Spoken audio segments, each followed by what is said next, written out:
Okay. Hi, everyone. Good crowd here today. I'm excited to see you all. It's week 5 of the Midlife Woman's Author Series. It's gone really well. I'm really glad I did it. It was so nice to hear all of these different voices. I'm excited about today's guests. For anybody who doesn't know me, I think most of you do. I'm Amanda. I'm hosting it today, Amanda Thebe. I'm the author of Menopocalypse, How I Learned to Thrive During Menopause and How You Can Too. And I decided to do this series because it was just a really good opportunity for me to get other authors on who released books at almost the same time as me about the same topic. And so this is just really good information, literally from the horse's mouth. Sorry, ladies, no offense. Okay, I'm going to do a quick introduction, to our guests today, and then we'll get to hear from them, and we'll get to your questions. And thank you everyone for the questions that were sent in. So first of all is Liz Ward. Give us a wave, Liz. Registered dietitian with more than 30 years of experience counseling patients and writing about nutrition and health. She is an experienced recipe developer and food photographer, and the author or co-author of several books, including Expect the Best, Your Guide to Healthy Eating Before, During, and After Pregnancy. And you're also a blogger, hey? The Better is the New Perfect website. So welcome, Liz, and we'll go over to Hillary. Hi, we're Hillary. Hillary Wright. These two guys are best buddies. We'll find out how they met in a minute, but it's also a registered dietitian and author. She authored the PCOS, do you say PCOS or PCOS? PCOS. Yeah. PCOS diet plan and the pre-diabetes diet plan. She is the director of nutritional counseling for the Domar Center for Mind Body Health at Boston IVF, and a Harvard affiliated fertility treatment center. She also works part-time as a senior nutritionist at the Dana-Farber Cancer Institute in Boston. And she is the founding member of the nutritional technology company Good Measures. These are hardcore nutritionist ladies. I'm so excited to have you here. We're gonna hear all about this. So thank you both for coming to the show. This is so exciting. I'm glad we've connected over the last few months. Yes, it's been great. Yeah, me too. So let's start. How do you two guys know each other? Where did this all come from? How did you start writing the book? Like, give us the foundation. The story of our lives together starts in a laboratory. Really, Liz, clearly, I love Liz more than she loves me because Why? she didn't remember that I met her. We were lab partners at UMass Amherst in organic chemistry as undergrads when we were both about 20. So we just hit it off. You know, we were probably messed up lots of experiments, but we got to know each other. We're both nutrition majors. And so we're both registered dietitians and stayed connected and had a lot of parallel life experiences. yeah, she was in my wedding. I was in her wedding. We both have 3 children of the same gender. So I have 3 girls. She has 3 boys. 3 boys, and they were born like this. Yeah, they're pretty much, they're pretty They've close known each in other age. forever. Yep. They're really good kids. Yeah, We love them. Yeah. And That helps. Yeah. And so, we both live in the towns that we grew up in. Mm-hmm. Yeah, so we're townies. Which are close to each other too, which is Right. really funny. Like we only live about 15 minutes apart. Right. But we all, we both had really varied work experiences, Mm-hmm. but included in that was a lot of writing, a lot of freelance writing initially, and then writing books. And Liz and I had been talking about forever, when our kids were little, we were like, someday we're going to do a project together. And when we first started talking about it, we talked about having a radio show. That's how old it was. Like, who does a radio show? Too much work. And then it's like, we should do this, we should do that. And then, when it came to the point where like she had finished her pregnancy book, I don't know, a couple of years prior to this, and I had written my last book, revision of my PCOS diet plan, and we both were like, we should, write another book. And they're like, maybe this is the time to team up, because at the same time we started talking to each other about menopause related stuff, because we both hit menopause on the later side. Mm-hmm. And we were trying to figure out like, what is normal, we just started looking into it a lot ourselves, and we started to realize that there wasn't enough information about what's typical, like how soon does this start, this stuff start in? Because I know I started to notice stuff, in like my mid 40s, even though I didn't hit menopause till 55. Like, I'm like, if all my friends weren't telling me that their mind feels like it's going to mush, I would think I have a serious problem. And other things, Right. Yeah. I mean, like, there's just a lot of kind of turbulent changes in so you as registered dietitians weren't privy to this information either. It's really interesting. I've spoke to gynecologists, I've spoke to nutritionists, registered dietitians, and like loads of different experts, and they're like, yeah, the information wasn't there for us. So you had to dig deep as well. Then we had to write a book so that now everyone knows how they should be eating, these women. So this is the book, guys. The operative word in there is plan, because we want women in their 40s to start thinking about the next phase of their life. So, statistically speaking, a woman can live up to 40% of her life in the postmenopausal state. That's a good chunk of your life. If she's very lucky. If she's lucky, right? Well, my mother, I calculated the other day, my mother lived 57% of her life in a postmenopausal state. Yeah. Wow, that's amazing. Well, it is amazing. So anyway, the point is that this is another phase of a woman's life, and they need a playbook, when it comes to diet and lifestyle. And, we think we wrote it. Well, and we're interested in women like navigating this phase of life and beyond, largely to preserve quality of life for as long as you're here. I know we've talked about this. I'm much more interested in the quality of my years as opposed to the quantity, because we know that medicines and procedures can keep you alive for an awful long time, but that doesn't mean your quality of life is good.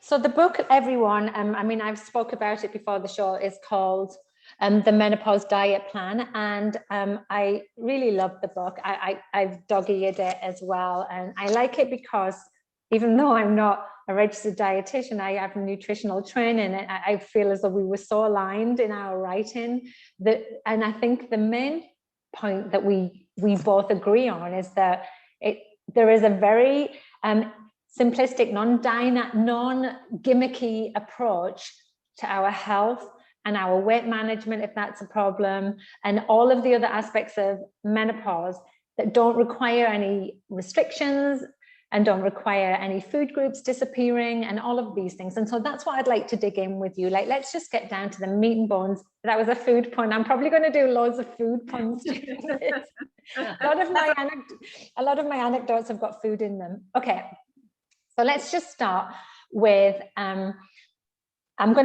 have the questions laid out, but I actually want to know, what, after all of your research and years of experience, did you come up as the foundational way that women should eat through menopause? Like, what's the foundational plan that you both are sort of trying to promote for women? So I always think of it as a mashup between the Mediterranean style of eating, which isn't exactly a diet per se, and the DASH diet, which is a diet that helps to control high blood pressure, but also encourages bone health and overall wellness. And that's for men and women too. But then in our research and in our professional experience, we didn't feel that either one of them was perfect. So we did a lot of research about protein. We did a lot of research about carbohydrate. And what we did was come up with a plant-based approach that has enough protein for women over 50. And I know that you'll be, you probably like that topic, Amanda, because and muscles, probably a little bit lower in carbohydrate than what most people are eating, but not at all a low carbohydrate diet. It's actually just at the low end of the recommended range. Roughly 45% carbohydrates. So there's nothing that's sacrificed. And there are reasons for everything that we did in the eating plan. There's reason and there's research to back it all up. So first of all, then, let's talk about those reasons, because I think that's what people want to know. If people are being told they have to eat keto because there's messages in the webosphere that we're in, because it's the best thing to support our body in menopause, often they can't back up the research with menopausal data. That's what I find, that it's just generic information that's been put out there that isn't nuanced towards the way our bodies are physiologically adapted. So can you explain to us why protein intake needs to increase, why we need to be mindful of our carbohydrates but not eliminate them? Could you just talk about those? And then if you want to smatter in some fats in there, that's fine too. I'll take the protein piece, and Hillary can do the carbs, because we each have our pet nutrients. We did a lot of research on protein, and you could fill this Hillary's house with all the research that says, which is where we are right now, which says that the current recommended dietary allowance for protein is inadequate for women over 50, because it doesn't help women preserve and build muscle tissue. As we go on through life, all of us, men and women, we lose lean muscle tissue. And we do not want to do that for a number of reasons. One is it diminishes your strength, it diminishes your tone. It also may actually contribute to type 2 diabetes, because muscle uses a lot of insulin and glucose, and we want to keep those levels normal. So we want to keep the muscle that we have and potentially build more muscle. So the research says older people can do that. They can build as much muscle as younger people, but they need more protein to do that. So there are, European organizations that we quote that say that, if you do the calculations, a woman really needs about 23 to 25 grams more protein a day than the current US recommendations. And, we feel like the protein recommendations are outdated in the United States, and that, around the world, they're different. And so that's why we went with a higher protein intake and a lower carbohydrate intake. So Hillary can take it. Yeah. Can I just add a quick question onto the protein? So what are your recommendations? Volume, yeah. So 1 to 1.2 grams per kilogram. And if you need to get your weight in kilograms, you just divide it by 2.2. So if you weigh, 150 pounds, I think it's 70 kilos. So it would be 70 to, 80 grams of protein a day, something like that. And that's going to be your minimum requirement. Minimum, right. Yes. We also, again, we believe that based on the research, that they don't take into account enough that we're not as efficient as utilizing protein as we get older. Right. So you have to pad the recommendations a little bit. We also encourage women to, spread that protein out, because that may optimize your ability to hold on to your lean body mass. Plus, protein is satiating. It helps people feel fuller, and women can be notorious grazers on carb things. So to kind of segue to that, we're constantly on our soapbox that carbs are not evil. There's a huge quality difference between fruits and vegetables and whole grains, and we always pick on Skittles. But, cookies and what we call foods for fun. Yeah. So we're very much, the 80-20 people, in terms of we care about what people do 80% of the time, much more than 20%. Carbs, yes, you're right, are not evil. Right. They provide, beyond vitamins and minerals and, calories. Carbohydrates are fuel. They are an essential source of fiber. Dietary fiber helps us feel full, feeds the healthy bacteria that's in our gut. Slows down the digestion of carbohydrates into glucose in your blood, as opposed to refined carbohydrates that have been stripped of the elements that actually slow down blood sugar rises after a meal. So if you're eating healthy carbohydrates, you're getting all those advantages. Plus, you're encouraging your blood sugar levels to roll like hills kind of over the day. And where your blood sugar goes, your insulin levels go. And we now understand that as we get older, we're higher risk for developing insulin resistance, which means this hormone that your body uses to regulate your blood sugar. Again, we're not as efficient as utilizing it. So we don't want to be constantly pushing our body to work too hard to regulate our blood sugar. So spreading out carbs, trying to get the fiber in there, and pairing them with protein And healthy fats. And healthy fats can make a meal feel more satiating. So if at the end of the day, you want to be mindful of how much total food we're eating, right? It helps if you eat things that actually stick to your ribs for a while. Mm-hmm. And do you have a recommendation for carbohydrates? I mean, I'm not doing this so that people have to start tracking or anything, but just like an idea and like of the volume they should be consuming. But the other thing I wanted to say is like, can you sort of, I know you touched on it, but can you be completely explicit about the different type of carbohydrates? Because the reason I think people have like labeled carbs as bad is because they simply think carbs are cakes and bread. And they don't truly understand that carbohydrates are your vegetables and your fruits and your grains and everything. And to lump a whole food group as evil is just, it blows my mind actually. So can you sort of like just touch on that a little bit? So carbohydrates come from plants, are the primary sources of carbohydrates. Fruits, vegetables, grains, preferably whole grains more often, beans, legumes, soy things, yogurt, and milk contains carbohydrates as well. And so those are carbohydrates that are, less processed and bring along with them a lot of good nutritional attributes, as opposed to the carbohydrates that are foods for fun. Again, you take a carbohydrate from nature, you process it into cookies and things like that. It's not that they're evil, it's just that they are truly calories for fun, not for nutritional value. Calories for fun, I love that. That's like such a simple way to think about it, right? It also takes away the morality around food. And that's something I wanted to touch on as well. We seem to have come to a place in the world where we have good and bad foods, and it drives me crazy that we have that. So I know you guys are all about moving away from that message and taking away the idea of cheat days and things like that. No. We hate cheat days. So judgy.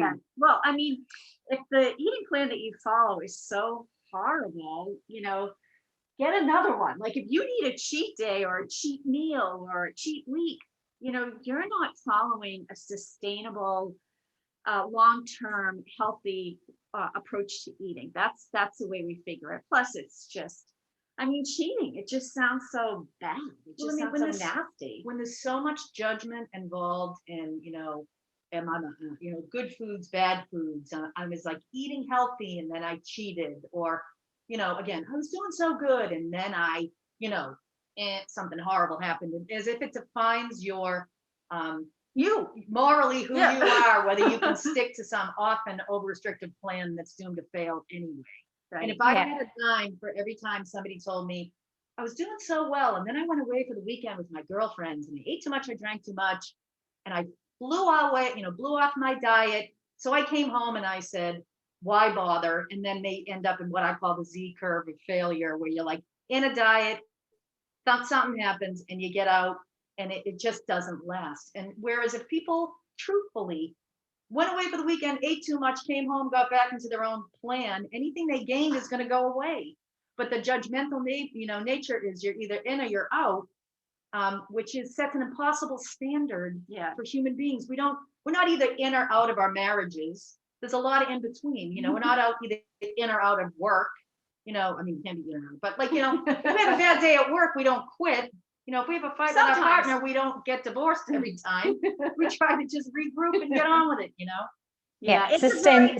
We don't take an all or nothing approach. We like Hillary's saying, we roll with it. She was talking about insulin and blood glucose levels. You have to roll with it. It's your life. And if you start that black and white thinking, it's not going to work. You're going to be in that constant cycle of, failure and moderate success, failure, and you're just going to feel horrible about yourself. Yeah. And it could hurt your health too. Well, that sort of leads me on to the next question as well, because one of the things, I have a Facebook group and I actually have to pull away from messages that say, how do I lose weight? And Tammy's going to start laughing probably, because we both get triggered and end up doing like loads of messages outside of the group, because inevitably someone's going to say, I quit sugar and that's how I lost weight. And instantly they do that. Like sugar's inflammatory and therefore it's addictive. And I'm like, I've never gone to the larder and like poured pure cocaine sugar down my throat. Like it's just so, I think it's so damaging to have those type of like messages out there. And so I wanted to sort of talk to you about that. So there's messages out there that I hear all the time. And I mean, I know the answers to these, but I'd love to hear your opinions. Like, why should we do keto for menopause? Why should we quit sugar? Why should we do intermittent fasting for menopause? Why shouldn't we? Yeah, why shouldn't we is more like it, right? I mean, I think that, you know, the simplistic nature of all of like those kinds of statements suggest that if you eat like a little bit of anything, it's going to turn your health on and off like a switch. And it doesn't. The only time that ever happens is if somebody has a horrible allergy, then yes, a small amount of something might get you in a bad place. But like I quit sugar, like as if any amount of sugar has a health risk, and it doesn't. You know, for me, and I know Liz and I, we talk about this all the time, keto and all that stuff, it ends right here. You're not going to live like that for the rest of your life in all likelihood. The other thing too is that most people who fall, in my experience, most people who say they're on keto, they're not really. They're on a low carb diet that's unsustainable, and it probably is not going to last.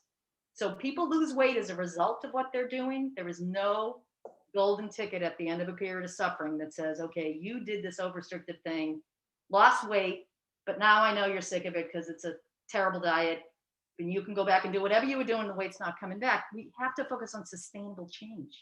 Well, it's interesting that you said that, and I like that because I hear the message, well, I've done keto and it worked for me, so I'm going to do it again, and then I'm going to do it again, and I'm like, well, did it work then?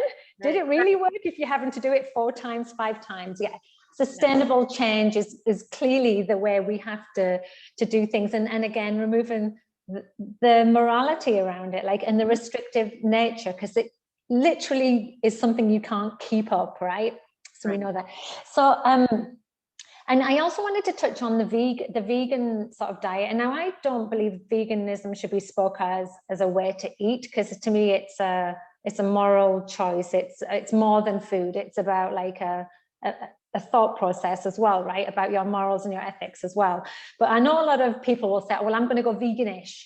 I'm veganish because I want to have more plant-based eating in my life. And I wholeheartedly support people eating more plant-based food, and you've obviously touched on that, Hilary. That's like so important. But can you talk about like the missing elements of like taking on a vegan diet for menopause? Because I think that people don't always look at what the flip side could be, like the bad traits of it. I don't really say bad, but the not so great traits.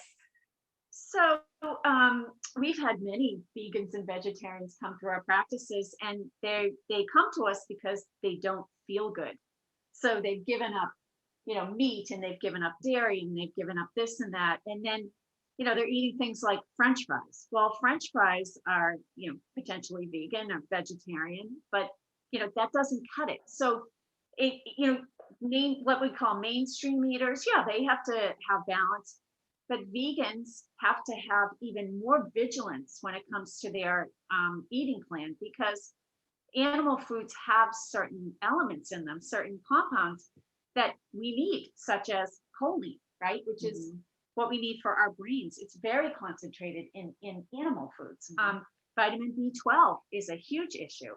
And if you're cutting out all animal foods, you need to be taking a supplement to make sure you're getting, your vitamin B12. But I think in general, if you're still having your period, iron is an issue as well, because if you're in your 40s and you're not quite to menopause yet, which is 12 months without a period, you still need iron. So there's a good chance that you wouldn't be getting enough iron. So you need a lot of vigilance. We have no problem with people eating, a vegan lifestyle or vegetarian. That's fine. Just make sure what might be missing from your foods and how to supplement them. I mean, there's a right way to do it and the wrong way to do it. And the wrong way to do it is to just say, I'm not eating meat, poultry, seafood, dairies, eggs, but I don't like tofu, beans, hummus, quinoa, or anything else. Like, you really have to be, it's a commitment. Right. You have to say, okay, you can be vegan. There's plenty of ways to be healthy and be vegan, but you have to be mindful of getting the volume of food that you need from the right sources, to piece things together. But I mean, I know it's a separate environment, but in my my Dana-Farber Cancer Institute job, many times I've had people that get a cancer diagnosis, they get totally freaked out, they go on Google, got to be a vegan, they don't know what they're doing. By the time I get my hands on them, they've lost 20 pounds Right. at a time where I don't want them to lose 20 Right. pounds. So Right. it just requires a commitment and a degree of focus that people have to educate themselves on. And that could be 1 or 2 visits with a registered dietitian, and just to figure out what's going on with you. If you're menopausal, you're in the perimenopause transition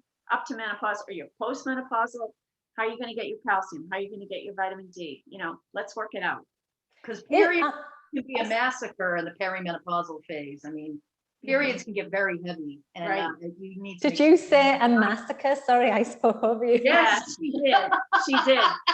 She's on fire today. I used to refer to mine as like alien births because I like, Exactly. So Yes. that's what it was. Yeah. you need iron for that. You can become anemic Yeah. from very heavy periods. So Yeah. being a vegan on top of that, well, even being a mainstream eater that doesn't eat enough iron-rich foods, you can be in the same predicament. Yeah. What I was going to ask, and I'm sorry for speaking over you, so do registered dietitians know enough about menopause? I mean, I still feel as though it's look at Tammy. Tammy's a registered dietitian and she's like, no. I mean, we're learning on the job, aren't we? Yeah. Well, we're all on the job.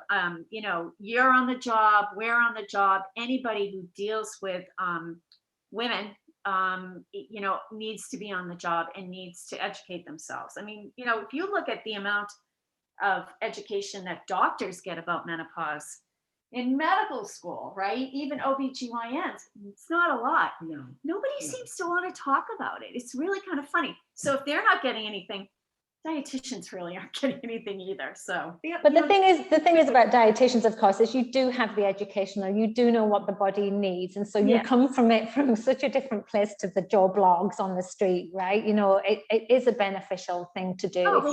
Absolutely. Dietitians also know a lot about chronic disease management, which becomes more of an issue as people get older. But the other thing that we talk about as well is that when women do read about menopause, when they do go to look, it's all negative. Yeah. It's like, it's the end of the world. You're going to dry up like, a prune.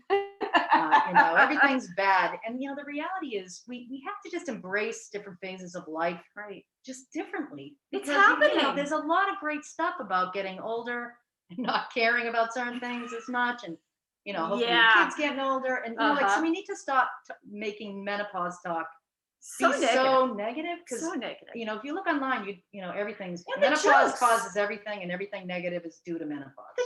The jokes about hot flashes, the jokes about this, the jokes about that. I mean, we don't deal with that. We don't. That's not the way we approach it. It's a dismissive narrative out there, and it's not well balanced at all.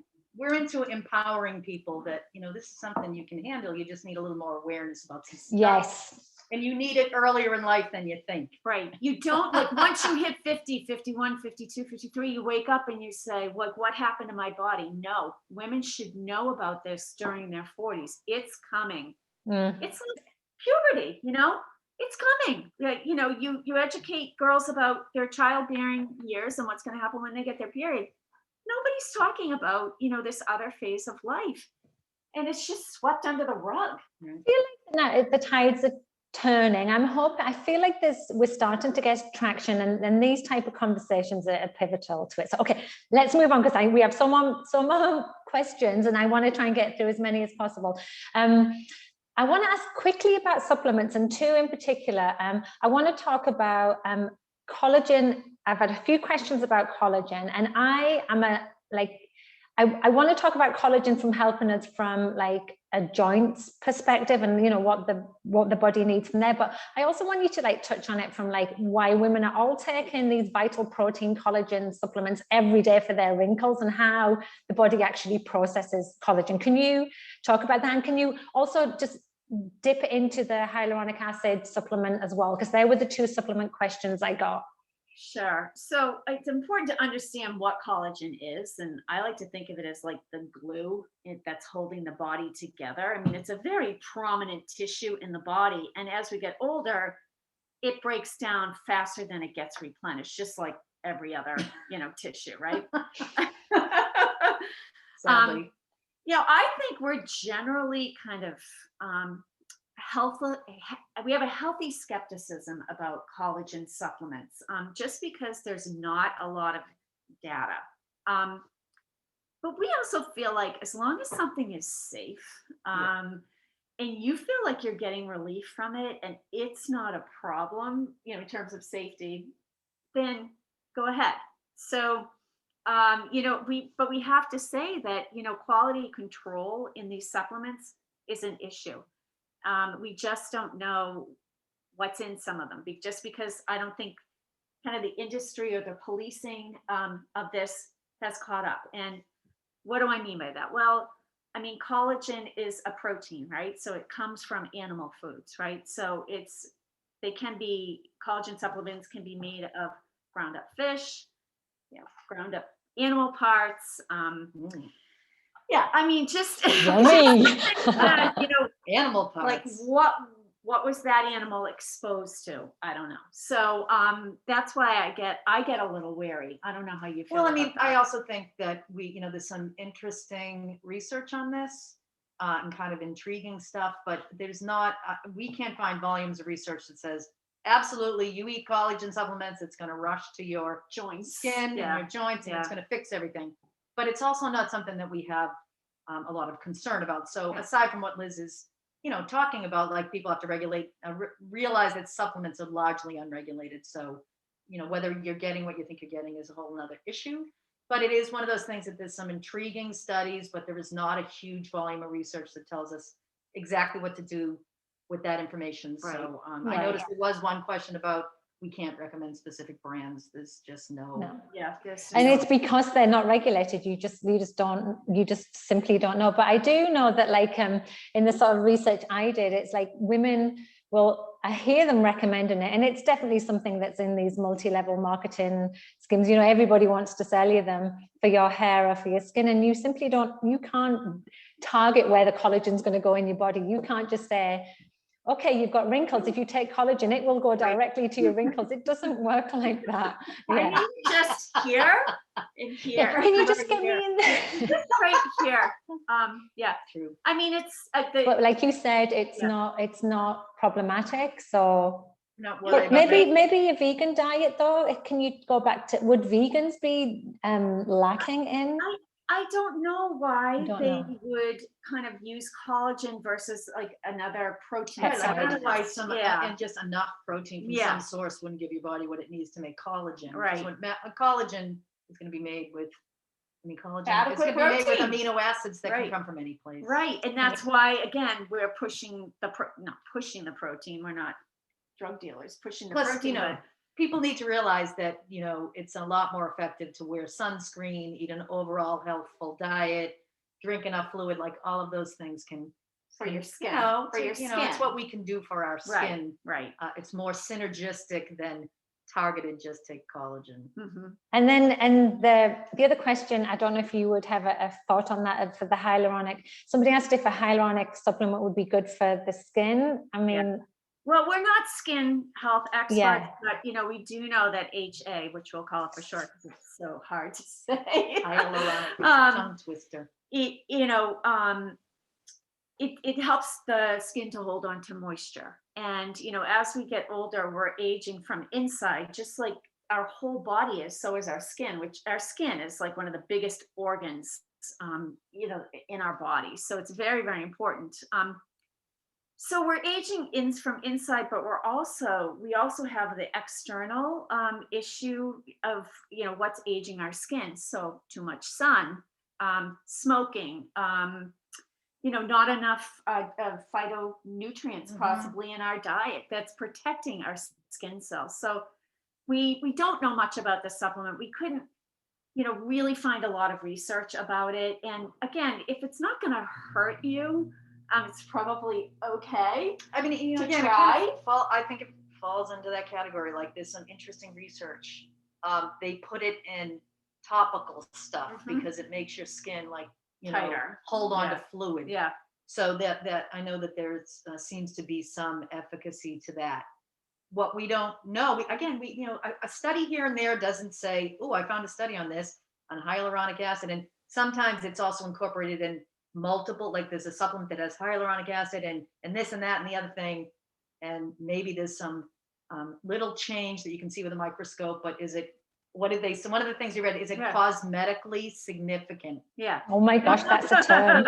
You decide, you try to find a good product to the best of your ability, you decide you're okay with spending money on it, you take it for a period of time. All I hear is ka-ching, ka-ching, ka-ching. Okay, so I want to go to some, budget, I'm going to go to some meaty questions now. Like, so first of all, one of the questions I get asked a lot, and it was brought up in the poll I did, was about phytoestrogens, and actually about how there's a narrative out there that which frustrates me a little bit, how almost you can sort of like skip the problematic side of menopause by just eating enough phytoestrogens or getting your hormones naturally from food, and I think that it's just not clear to people what that actual message is. So can you just touch on phytoestrogens and how the diet can impact or can't impact our sex hormones?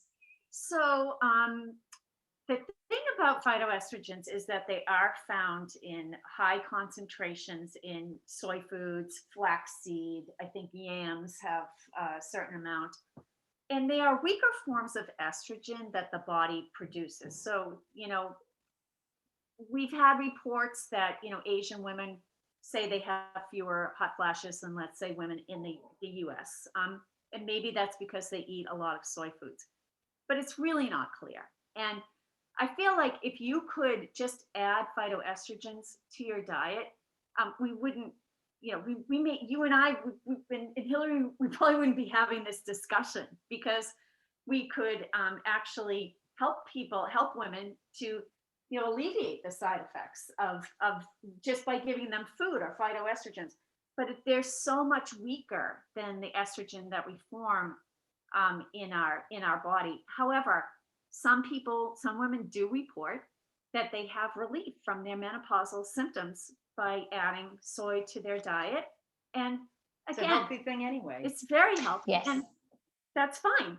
Go ahead and do it, but don't expect, really significant results. The thing that people need to keep in mind is that the phytoestrogens in plants, they're biochemically not the same as estradiol, which is what we make. They're 100 to 1,000 times weaker. So again, that weaker aspect to it may, for some women, and who knows, maybe years from now, we'll be scratching people's cheek and say, oh, your hot flashes are going to get better if you eat tofu, The inside of their cheek. I mean, for their DNA, for their DNA. The thing about following the evidence is we have to admit what we don't know. Yes. That can be a novel thing when you're looking online where people seem to be so sure about so much. What we know is that soy foods are helpful. We know that they are safe, even for women who have had estrogen receptor positive breast cancer. There's a huge thing online. You can't eat soy; it's going to give you cancer. It's actually believed to be somewhat protective against recurrence of estrogen receptor positive breast cancer. But I'm talking about soy milk, tofu, tempeh.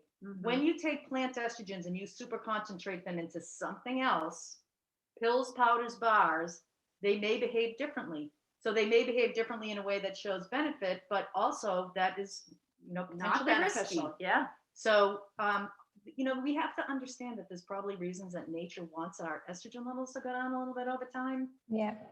And so it's not always the best thing to, certainly there are times when people's symptoms have to be relieved by things like estrogen supplementation and so forth, but there's no downside to eating soy foods. Just don't, overdo it, I would say, on pills and powders and bars. And, it's a whole nother category of.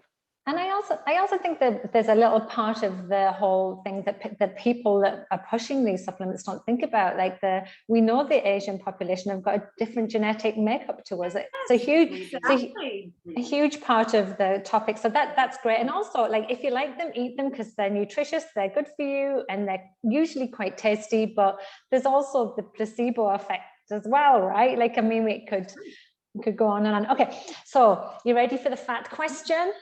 We're going to finish on this one, then we're going to open it up. Why do we get fat in menopause? What can we do about it? Well, it's complicated, but simple. It it's, it's progressive. It's not like you hit menopause and you get fat.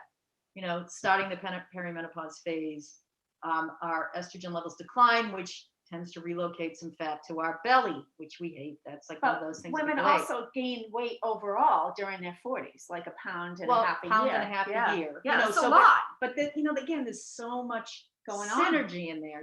You have loss of lean body mass unless somebody's actively trying to hold on to their muscles, which you have to get serious about now. If you've never gotten serious about it before, you may be in a different place in your life where you're under pre-pandemic, traveling for work, eating out more, going out with your friends, you're less caring active. for your aging parents, dealing with your kids who aren't launching out of the house the way, there's so many things going on in those years that to just say it's menopause. And in fact, when I was doing the research for the weight management chapter, that's what all the research was saying, is it's very hard to figure out how much is life stage changes versus just declining estrogen levels. So we know declining estrogen levels like to relocate fat to your abdomen. And that is not avoidable for the vast majority of people. The degree to which you accumulate it is certainly something you can mediate, but again, there's got to be some acceptance that bodies change over time as well. I know the research that I found as well, when they done this with lots of women, they see our activity level can decline because our symptoms are so bad, our quality of life is altered, and we literally don't have the energy to do as much as we did, and we tend to also maybe overeat and compensate as well, and it's a really hard conversation to have while still being respectful and still trying to sort of empathize with the fact that there's so much change happening. Our stresses or everything are full to the top, and I realize it's complicated. So what do we do? What's the first thing we need to do? About that stress thing, because that was a real interesting finding. Yes. Some research suggests that peri and postmenopausal women may be more prone to stress eating than women who are not menopausal. So that's probably a brain body kind of something like that, which would obviously advocate for trying to find some ways to manage stress in ways that aren't related to food, like exercise and meditation. And good point. Yeah. So when you ask what can you do with all of this going on, we do call it the shit storm, sometimes shit show, the perfect storm of all of these things kind of coming together. What do? You start where you can and you do what you can. So we're saying, in the book, we say, you should be getting 150 minutes of exercise every week. Well, that is the recommendation, but that doesn't mean it applies to you, because you can't do that much, or you can't do 30 minutes in a row. Well, what can you do? You have to be able to work with the recommendations that are out there. And when we deal with people, we, are considering everything about their lifestyle, and where can you make small changes that maybe, will sustain you for a little while. And then when you have more time and energy, you make some more small changes. We're always in a hurry, right? Yeah. We're always in a hurry to get that scale down, or there's something out there that we just can't wait. Yeah. And we know that that's not the way to approach this, right? And your plan, the idea is though that this is what you're always going to do now. It's not just this isn't the fix for you. This is how you need to eat as you get older, right? It's very fluid. Your situation is fluid during your 40s, during your 50s. This is a time of a lot of change, and learning how to roll with it is going to be good for you. I do think it's a point worth making, though, that self-care does take some attention to time. Mm-hmm. Yes. So if we all made a pie chart out of our life of all the important things, we clearly have a space for family and friends, job, hobby. We really need to, I call it healthy selfishness. There's only 24 hours in a day, no matter how much you want there to be 25 or 26, there's 24. So, we have to budget in time for self-care, just like anything else that's important. I saw a webinar recently on exercise and cancer survivorship, and this researcher said physicians should dose prescribe physical activity like they do medication. Mm-hmm. We need to, look at our calendar and say, to Liz's point, sometimes you have to redefine your definition of exercise is something that you only do if you have 30 minutes.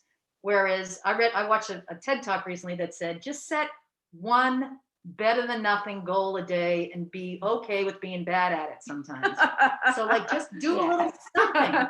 10% of something is better than 0% of nothing, right? But try to like wash your brain of exercise is only worth doing if I have an hour, because you might not have an hour. That's the approach to exercise too, Yeah.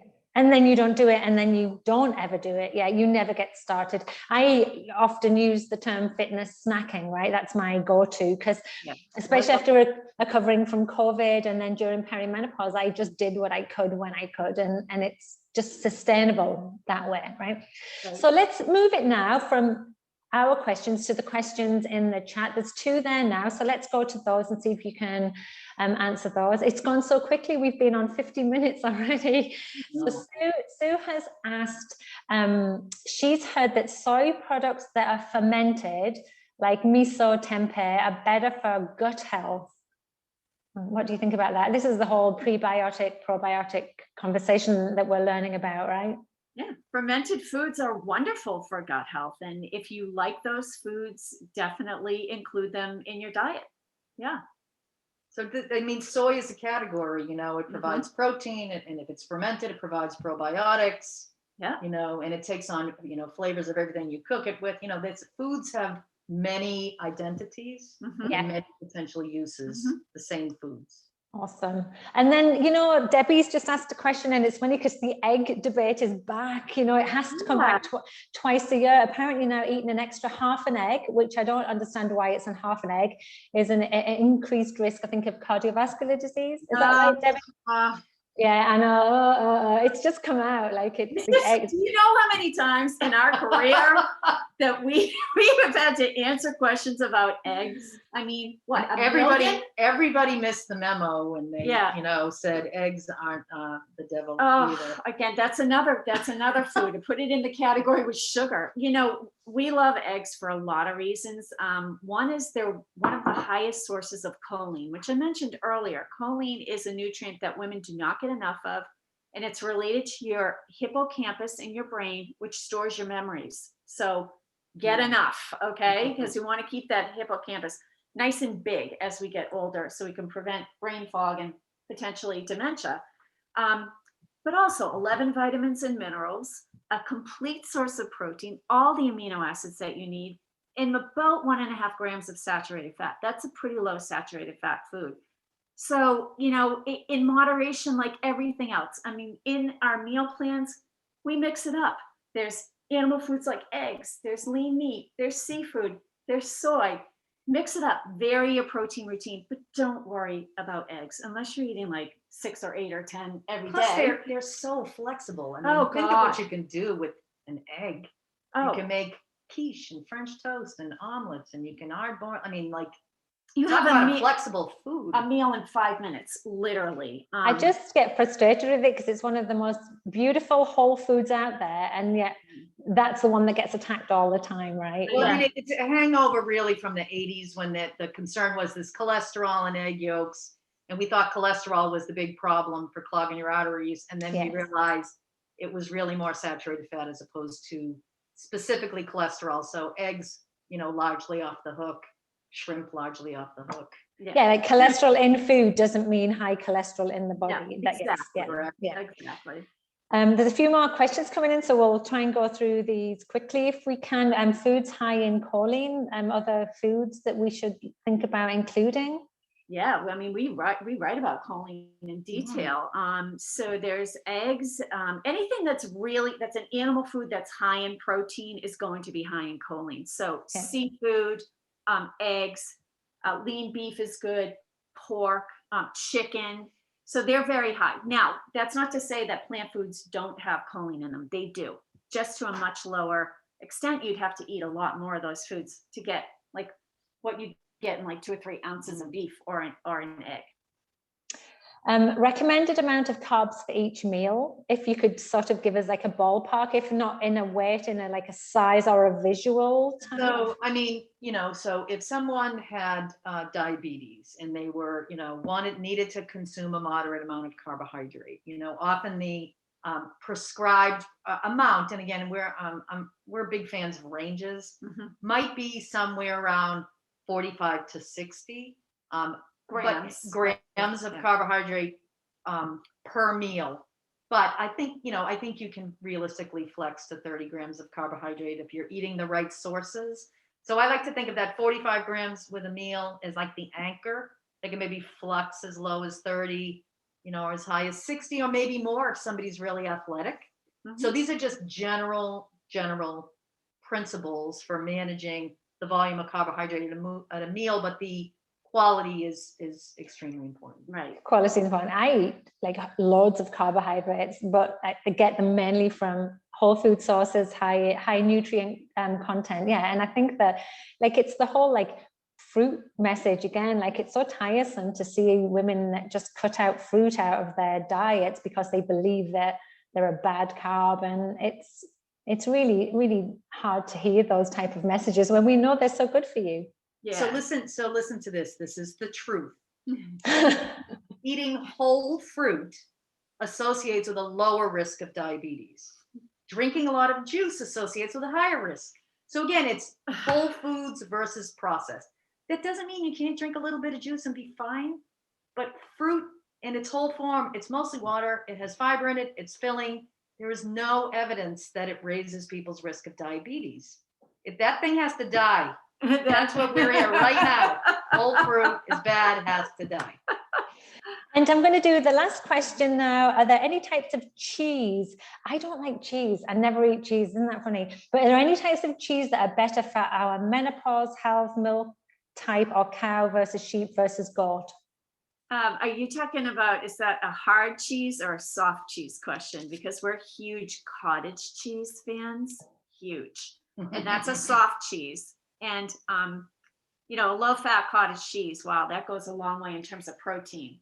I mean, I think it's all about the volume in what you like. I mean, if somebody's lactose intolerant, they might tolerate goat cheese better. And, I personally am a cheese-aholic, and I would rather eat small amounts of really good cheese than larger amounts of, but there's part skim cheeses, there's low fat cheeses. Yeah, we don't do those though. Yeah, if you don't like them, don't eat them. Just eat 1.5 ounces, which is a serving of really good cheese, and enjoy it, because like a deeply aged cheddar, 1.5 ounces, like that is so satisfying. It tastes good. Yeah, I don't know why I don't like it, maybe, but I know there's real cheeses out there, so I don't judge or anything. Okay, so we actually are running out of time, even though I know there's more questions. So I'm just looking at some of the comments, but we're going to do a giveaway. So the ladies have 2 copies of this book to give away, which I'm excited about. And then I have 2 copies of my book too. So you double whammy, we've got 4 copies. Again, if you have won a book on the previous giveaways, please don't take part, because there's always so many people on this. I'd like everyone to have a chance. And I think Hillary is going to ask a question, and the first 4 people to respond will win a menopause diet book and then my book. Tammy, are you on this for me? Are you going to write them down? I can't keep up. I just literally lay your hand over. Okay, so Hillary, what's the question? The question is, what is your favorite high protein breakfast? Good question.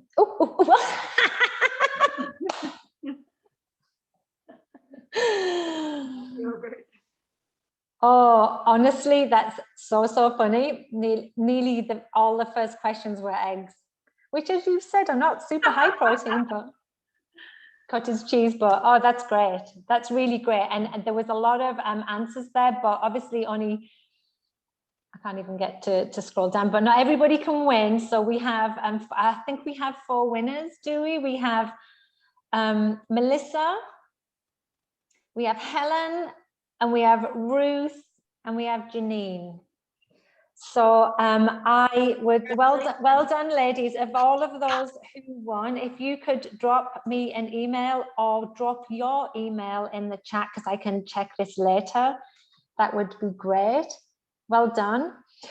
Ladies, thank you so much for coming on today. It was a pleasure. I feel like we could do this again. I feel like obviously there's so much more to give. I love the fact that you cut through the nonsense out there. It's really hard to be in this world in social media and see everything that we see. I know we literally have these conversations every day in our DMs. So keep doing what you're doing. Where can people find you? Like, where are you putting all, apart from buying your book, where are you putting your information, please? On Instagram, just look up Menopause Diet Plan, and that's where we are. We also have a Menopause Diet Plan on Facebook. Yeah. Yep.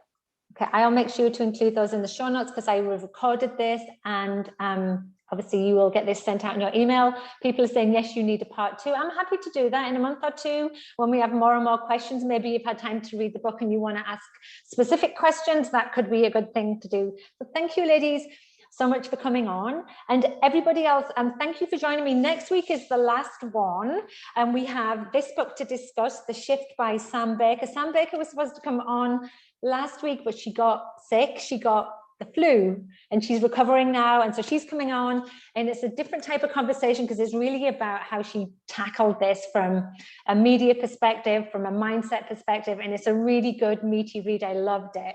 So we'll speak to her next week, so hopefully you can join us then. But thank you for joining. Thank you, ladies, for all of your wonderful information. Thank you. Bye, everyone. Bye. Thank you.